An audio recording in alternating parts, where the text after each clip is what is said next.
Well, about 6 years ago, Brian and I, in a coffee shop, decided to start Humble Beast.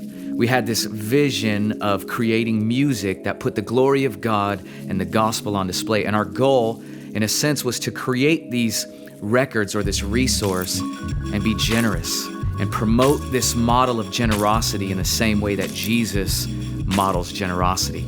And so we launched this ministry/record label. We had a bunch of ministry-minded people who were musicians and people who were writers and authors and everybody who was in our network. We just decided, let's start it. And so we started with the intention of creating good, gospel-rich music and then giving it all away for free. But how did we accomplish any of this with no staff, no office, no recording studio, and no resources? We prayed a lot, we planned a lot, and we paid a lot. I'm not sure that when people think about this idea of freely giving, they really understand everything that goes into it. There is a cost of free.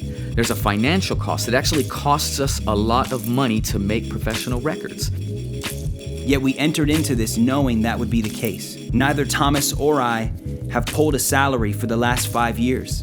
We make our living as members of beautiful Eulogy and primarily from doing shows. Other than making our own music, most of the work we do on a daily basis for Humble Beast is work that we do without being compensated. It's a choice we willingly and more often than not joyfully make. But considering that we give away far more than we sell, and considering that we don't get paid, the two things we are often limited on is time and resources. By God's grace, we have continued to grow.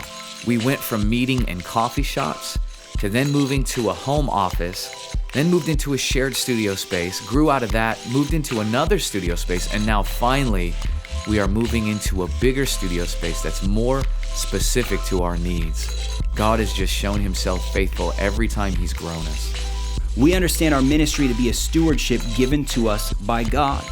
Because we consider ourselves a ministry more than we consider ourselves a record label, we operate under those priorities. 2 priorities for healthy ministry is healthy families and healthy involvement in the local church. Our commitment to serving our local church and to loving our families well also poses limitations to the amount of time we're able to invest into Humble Beast. In light of our mission, the cost to continue our free model, and our growth, we have decided the wisest way to move forward is to narrow down our roster to a smaller amount of artists. We consider it a great privilege to have partnered with each and every artist that we've had the opportunity to work with thus far. We've come to recognize that disappointment and altered plans are not necessarily signs of failure. In our office, we've been studying 2 Corinthians, and it seems that these very things were a regular part of the Apostle Paul's ministry. We can't protect ourselves or anyone else from these realities. And though at times it has been difficult, we have also seen much fruit, which encourages us to continue pushing forward with the initial vision. So what does that look like for Humble Beast now moving forward? Well, basically, what we've decided is that we're going to move forward with Propaganda, Beautiful Eulogy, Hill Perry and JGivens. And our hope is that with a smaller roster that fits within the unique parameters of our mold, we'll be able to serve them better.